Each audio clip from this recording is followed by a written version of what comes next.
Preamble అంటే మనం ఏంటి అన్నది ఈ వీడియోలో చూద్దాం ఒకసారి. ప్రియంబుల్ అంటే ప్రతి బుక్కి ముందు ఒక ప్రిఫేస్ లాగా ఉంటుంది. అదేవిధంగా మన ఇండియన్ కాన్స్టిట్యూషన్కి కూడా ఒక ప్రిఫేస్ లాగా ఒక ఇంట్రడక్షన్ టు ద కాన్స్టిట్యూషన్ అన్నది ఒక ప్రియంబుల్. ఇది మన integral part of the constitution. మన కాన్స్టిట్యూషన్లో ఒక ఇంటిగ్రల్ పార్ట్ ఇది ప్రియంబుల్ అనేది. ఇక్కడ మనకి పండిత్ జవహర్లాల్ నెహ్రూ గారు మనకి ఆబ్జెక్టివ్ రెజల్యూషన్ని డ్రాఫ్ట్ చేసి మూవ్ చేశారు. ఇదే మన ఇండియన్ కాన్స్టిట్యూషన్ యొక్క ప్రియాంబుల్గా మనము అడాప్ట్ చేసుకున్నాము. ఇది మన ప్రియాంబుల్కి సంబంధించింది. నెక్స్ట్ ఈ ప్రియాంబుల్లో కొన్ని వర్డ్స్ ఏదైతే మనం చూస్తామో ఆ కంప్లీట్ ఈ ప్రియాంబుల్ని ఒక్కసారి మనం బాగా అర్థం చేసుకుంటే మన ఇండియన్ కాన్స్టిట్యూషన్ మొత్తం మనకి అర్థమైనట్టుగా ఉంటుంది. దీంట్లో ముందుగా మనకి ప్రియాంబుల్ ఏదైతే ఇనిషియల్గా ఉన్నిందో దాంట్లో కొన్ని పదాలు లేవు, కానీ మనకి 42nd కాన్స్టిట్యూషనల్ అమెండ్మెంట్ మనకి 1976లో 42nd కాన్స్టిట్యూషనల్ అమెండ్మెంట్ జరిగింది. అప్పుడు ఈ ప్రియాంబుల్లో కొన్ని వర్డ్స్ని మనం యాడ్ చేసాం. ఏం వర్డ్స్ని యాడ్ చేసాము అంటే సోషలిస్ట్, సెక్యులర్ అండ్ ఇంటిగ్రిటీ అనే పదాలని మనం యాడ్ చేసాము.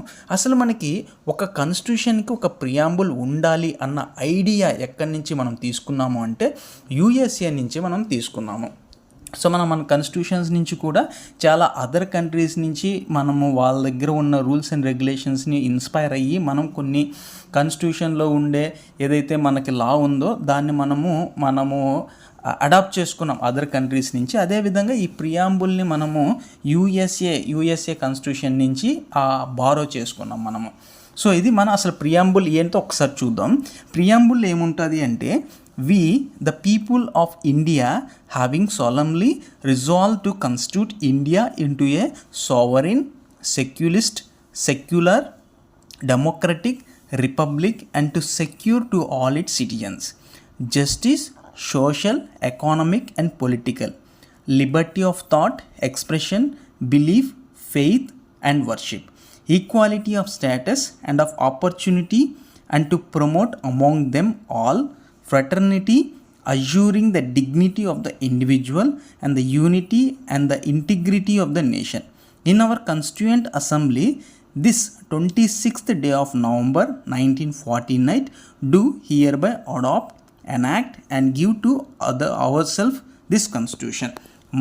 మనము ఇచ్చుకునే ఈ ఒక ప్రియాంబుల్ని మనం ఏం చేస్తామంటే మనం అన్నీ ఇచ్చుకుంటాము.